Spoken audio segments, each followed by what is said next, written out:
Okay, everyone. We're all done reading each other's poems, right? I have something extra planned today, so if everyone could come sit at the front of the room. Is this about the festival? Well, sort of. Do we really have to do something for the festival? It's not like we can put together anything good in just a few days. We'll just end up embarrassing ourselves instead of getting any new members. That's a concern of mine as well.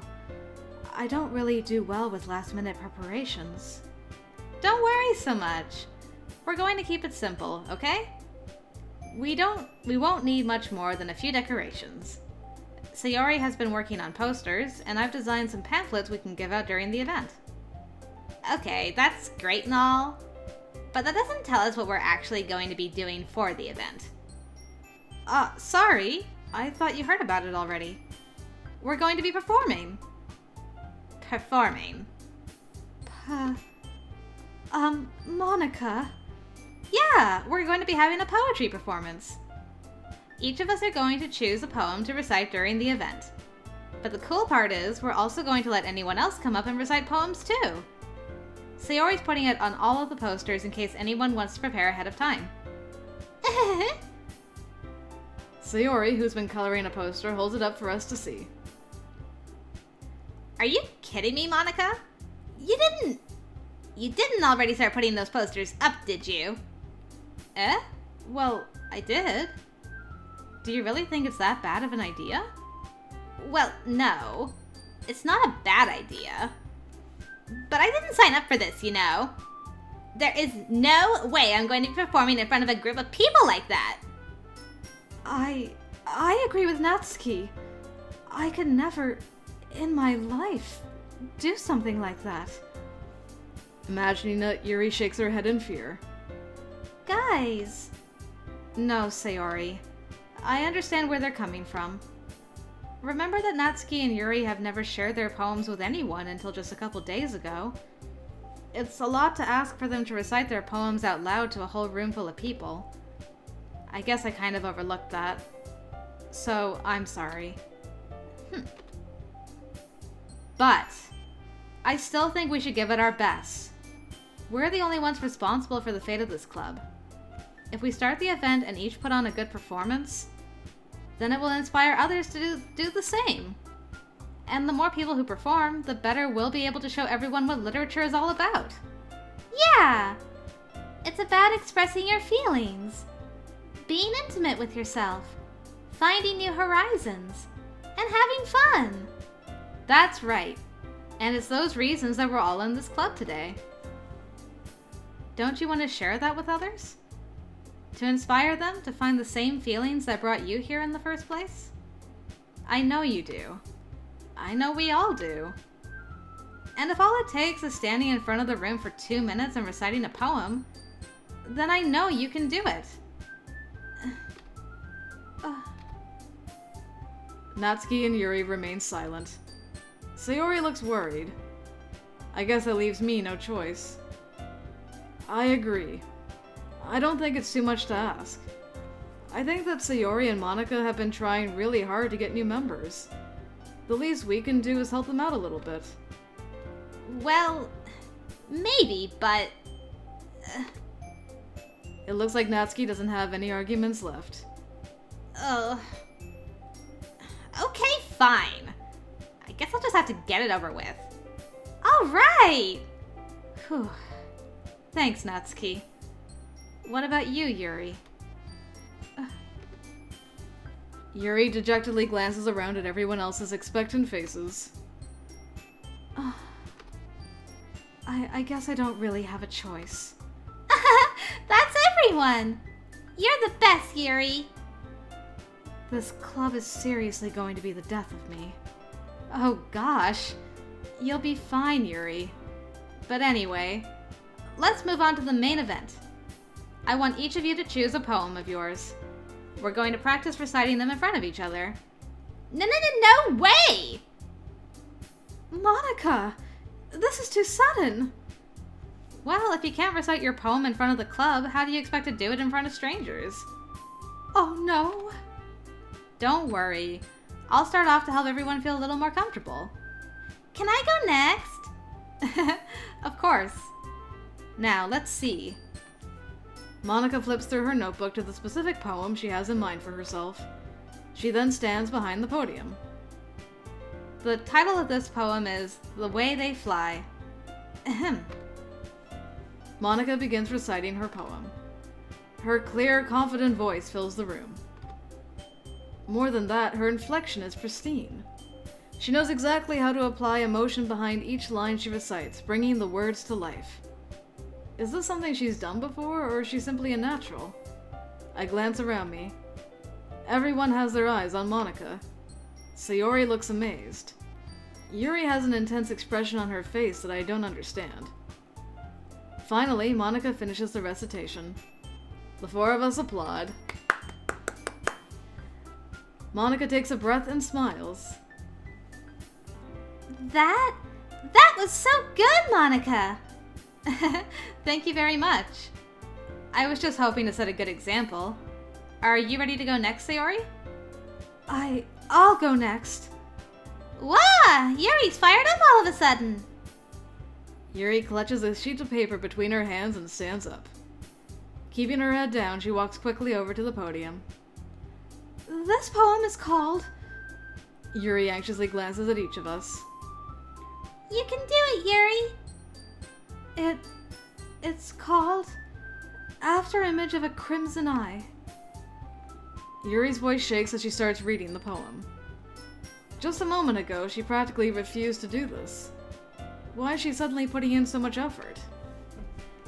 As Yuri gets past the first couple of lines, her voice changes. It's almost like what happens when Yuri gets absorbed into her books.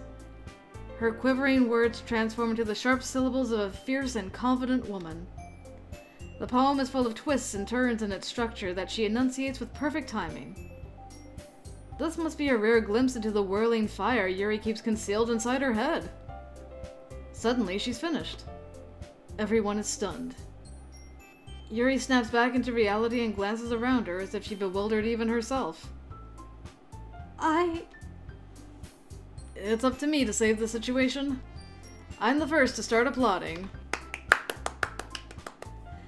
Everyone joins me afterward and we give Yuri the recognition she deserves.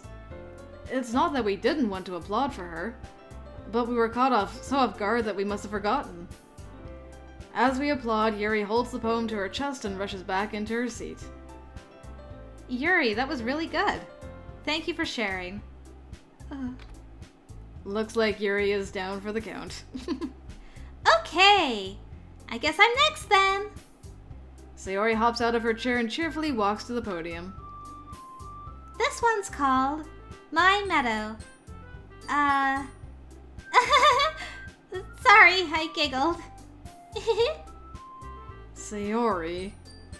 It's a lot harder than I thought. How did you guys do it so easily? Try not to think of it like you're reciting to other people. Imagine you're reciting it to yourself, like in front of a mirror or in your own head. It's your poem, so it'll come out the best that way. I see. Okay then. Sayori begins her poem. Somehow it feels like her soft voice was made as a perfect match. The poem isn't aimlessly cheery like Sayori is. It's serene and bittersweet. If I were to read this on paper, I probably wouldn't think much of it. But hearing it come from Sayori's voice almost gives it a whole new meaning. Maybe this is what Sayori meant when she said she likes my poems. It's like I get to reach more deeply into someone I thought I knew through and through. Sayori finishes and we applaud. I did it! Good job, Sayori. Even Broseph liked it. I guess that's a good sign. What does that even mean? It came out nicely, Sayori. The atmosphere of the poem fits you really nicely. But it might be that other poems wouldn't work quite as well with that kind of delivery. I don't really understand. In other words, I've seen poems of yours where that sort of gentle delivery wouldn't work as well. They might need a little more force behind them, depending on what you're reading. Oh, I know what you mean. Well, I've been practicing that kind of thing. It's just embarrassing to do in front of everyone. Then next time I'm going to make you pick a poem that challenges you a little more. We don't have much time before the festival, you know. Okay! Now, who's next? Natsuki? Don't make me go before Broseph. It's not like I can compare to you guys anyway. Might as well let Broseph lower everyone's standards a little before I have to do it. Natsuki. It's fine, it's fine. I might as well get it over with. But it's not like I have much of a selection of what to read. I'll just have to go with what I wrote for today. I stand up and step in front of the podium. Everyone has their eyes on me, making me feel terribly awkward. I recite my poem. Since I'm not exactly confident in my own writing, it's hard to put energy into it. Despite that, once I finish, I receive applause anyway. Sorry, I'm not really as good as everyone else. Don't worry about it so much. I think it's less about your abilities and more about your lack of confidence in your writing. That's something that'll improve over time, though. Yeah, maybe. Alright then. That just leaves you, Natsuki.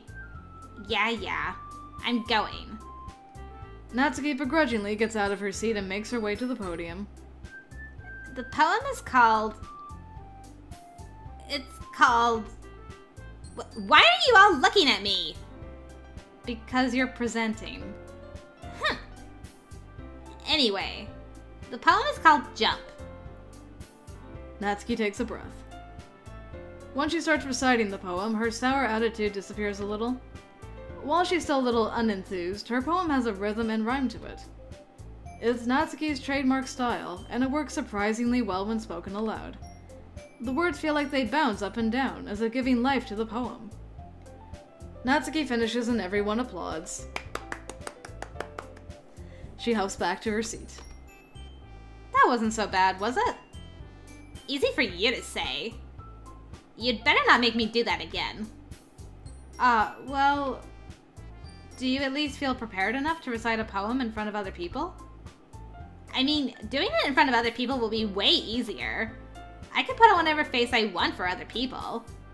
But when it's just my friends, it's just embarrassing. That's a surprise, Natsuki. I think it would be the other way around for me. Well, that's just how it is, so... Well, I guess in that case, you won't have much to worry about for the festival. That said, I want to thank everyone for coming through. It might be hard, but I hope that you all have an idea of what it's like now. Make sure you pick a poem and get enough practice before the festival, okay? I'll be making pamphlets, so let me know ahead of time what you'll be reciting. Jeez. I should probably find some other poem to recite instead. That's fine too. It doesn't have to be your own. I'm already pleasantly surprised that you're putting in all this effort for the club. It makes me really happy. Yeah, no problem. Okay, everyone. I think that's about it for today. I know the festival is coming up, but let's try to write poems for tomorrow as well. It's been working out really nicely so far, so I'd like to continue that. As for the festival, we'll finish planning tomorrow and then we'll have the weekend to prepare. Monday's the big day! I can't wait! I can do this. I can do this. Alright. I stand up. There's no way I'll be able to find the same enthusiasm as Sayori and Monica, but I'll do my best to get through it. If it's for the sake of the club, and impressing Monica, and Yuri, then I'll have to do my best. Ready to go, Sayori? Yep! Look at you two, always going home together like that. It's kind of adorable, isn't it? Jeez, guys. Don't make such a big deal out of it. It must be a little nice, though. Well, how am I supposed to respond to that? It's okay, Broseph, you don't have to say it. Whatever. Let's go already.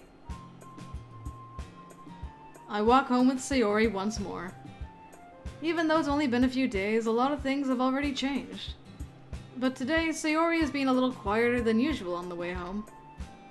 Hey, Sayori. Sorry, I was spacing out. Ah, no wonder. I was thinking about something from earlier. I like how we get to... I mean... Sayori fumbles with her words. So, let's just say that one day, Yuri has to walk home with you. Oh, right, this. Huh? What would you do? What kind of question is that? You're kind of putting me on the spot here. Well... Oh, don't make me do this to my girl. Fine. I would walk home with Yuri. Walking home with Yuri, huh? Why does the thought of that make my heart pound? I mean... Given how hard it is for her to socialize, I would feel awful turning her down, so... Isn't she so beautiful and smart? That has nothing to do with what I just said. You admitted it! Jeez. There's not even any point in speculating something that's never going to happen. Well, maybe. But I just like to think about it. It's not long before you won't need me anymore, you know? Need you? Sayori? I can't figure out how you're seeing things in your head right now. Sorry. Everyone is different. Nobody in the club is a replacement for you. If you say so. The conversation trails off and I'm left feeling awkward. But it was kind of her fault for trapping me with such a weird question. I can't just lie to her. But if there's something that makes her happy, I would hate to take that away from her. That's why I said there's no point in speculating. Then again, the festival's only a few days away. Who knows what will happen in that time? Oh, poor Sayori. Alright. Time to do this again. Massacre. Eternity? Intellectual. Incapable. Philosophy. Tenacious. Starscape?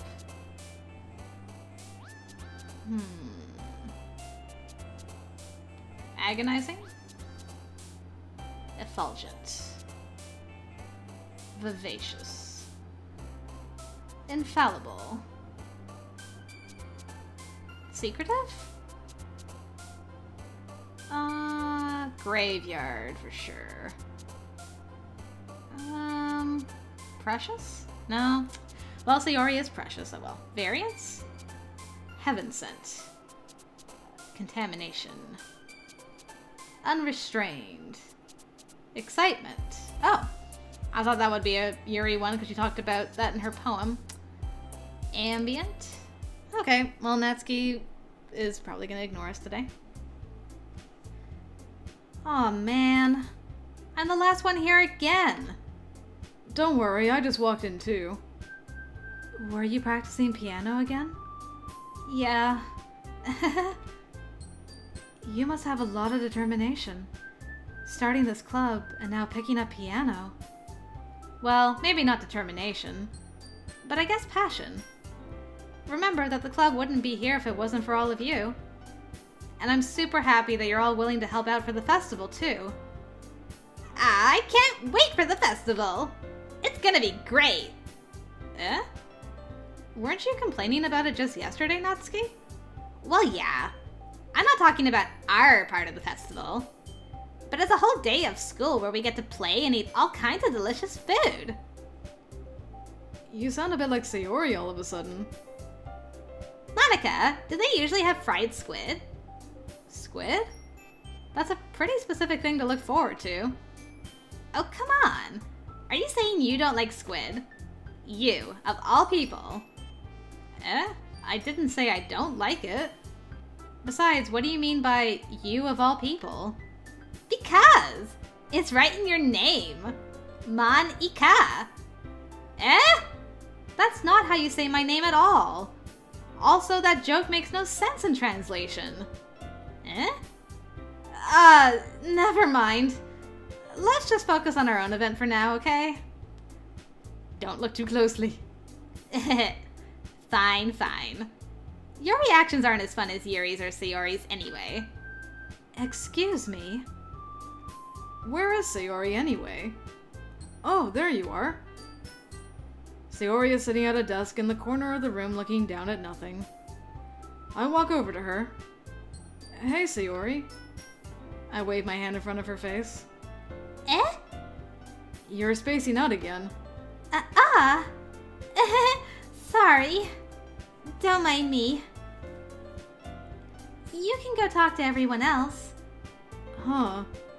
Is everything alright? Of course! Why wouldn't it be? It just feels like you're a little off.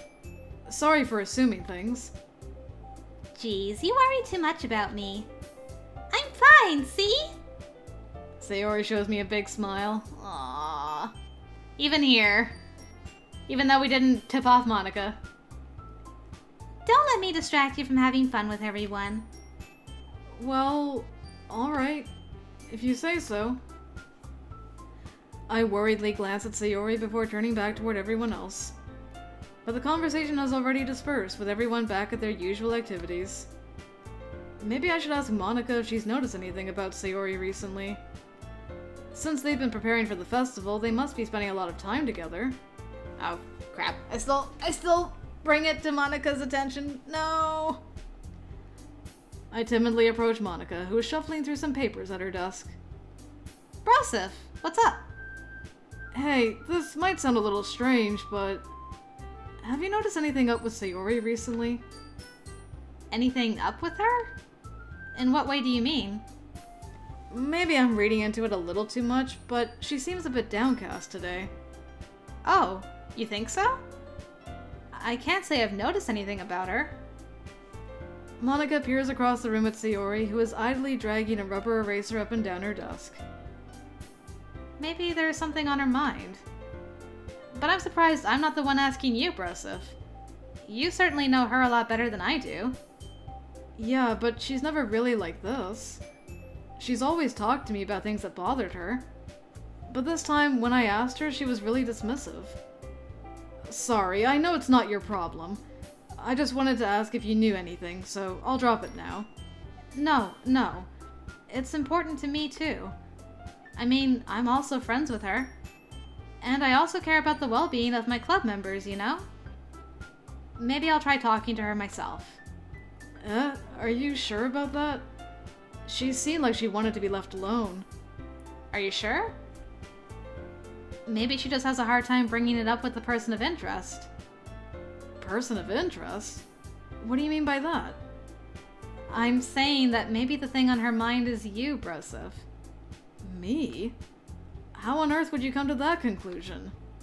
Well, I probably shouldn't say too much, but Sayori talks about you more than anything else, you know. She's been so much happier ever since you've joined the club. It's like an extra light was turned on inside of her. What? No way. Sayori is always like that. She's always been full of sunshine. It's not any different now than it always has been. You're so funny, Broseph. Have you thought that maybe you've always seen her as so cheerful? Because that's just how she is when she's around you? I said too much. I'm sorry. What do I know anyway? I didn't mean to jump to conclusions, so you should just forget about what I said. I'll try to talk to her, so try not to think about it for now. Alright. Monica smiles meaningfully. I know she said to forget about it, but I already know that I won't be able to get her words out of my head. Monica stands up from her desk and walks across the room to where Sayori is sitting and puts poison in her mind. I watch her kneel down next to Sayori and gently talk to her. But she's keeping her voice so quiet that I can't hear her from here. I sit myself down. I know Sayori told me not to worry about her and to have fun with everyone else. But that's impossible to do when she's behaving like this. Exactly how much do I care about her that I'm letting this weigh me down so much? Now it feels like I'm the one behaving out of the ordinary. But there's nothing I can do besides wait for Monica. Why does it feel like I'm being watched? I glance around the room. That scared me. I'm like, What do you mean I'm being watched? Suddenly, I notice Yuri peering at me from over her book. But she looks away just as quickly with a flustered look on her face. I realize that she won't get anywhere like this. I've never really seen Yuri approach anyone or start a conversation on her own accord. So I have no choice but to approach her myself. By now, it's a little easier for me to do that. I stand up from my desk and sit in one next to her own. I didn't mean to bother you or anything. Relax, you didn't even do anything. But I could tell that you wanted to be alone with your thoughts. Alone with my thoughts? How were you even able to tell that I was thinking like that? Well, it's something that I do a lot. So it wasn't hard for me to spot based on your posture and expression. Not that I was staring or anything. I didn't do anything creepy like that. In any case, I guess you were right. I'm sorry if I caused you any concern. Don't apologize. Your troubles are only the concern of those who willingly share in that concern. Of course, there are certainly those who find the most comfort in keeping to themselves. But if you would prefer to share what's on your mind, then I would be glad to listen. Aw, it's really not that big of a deal. I was just feeling a bit uneasy about Sayori. Sayori? Yeah, she seems a little off today, but when I asked her about it, she didn't want to admit it to me. So I can't help but wonder if something happened to her. Oh? That's quite romantic. Eh? Sorry! I didn't mean to say something stupid. It's not that, I just didn't want you to misunderstand. Sayori and I have just been friends for a long time, that's all. Ah, I see. Then perhaps it is unusual for her to be dismissive to you about her feelings.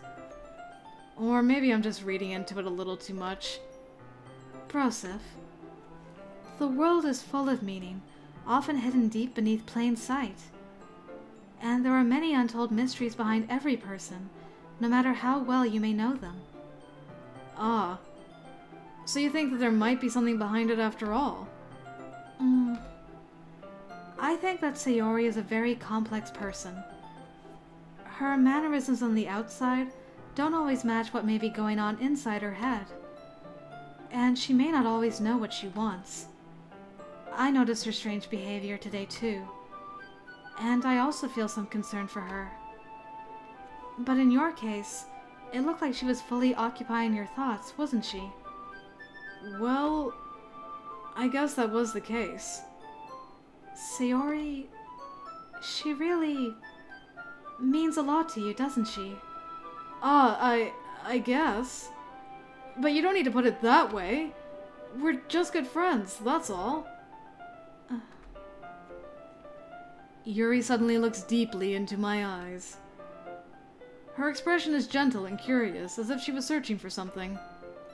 Embarrassed, I avert my gaze. Sometimes, a person's mysteries are untold even to themselves. And you, as someone honest and caring, may uncover feelings you weren't aware were in you. That is, I think that she would be a very fortunate person to have you feel that way about her. Yuri, you're giving me too much credit. I'm a pretty simple guy. Yeah, Broseph really is. So I think I'm pretty good at understanding my own feelings. I'm not nearly as sophisticated as you. That's not a compliment, is it? It is what it is. Hey, you know, it is what it is. That doesn't really say yes or no. Anyway, as long as we're here, why don't we do some reading?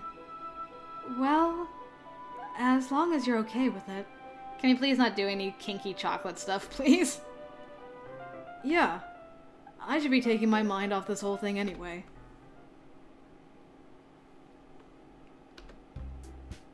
Okay, everyone. Okay, good, we skipped that. After some time passes, Monica calls out to the club room. Why don't we share our poems now? Before I know it, everything is back to normal. Everyone goes to retrieve their poems, and I do the same. I make eye contact with Monica and she smiles at me. I wonder what she was talking about with Sayori.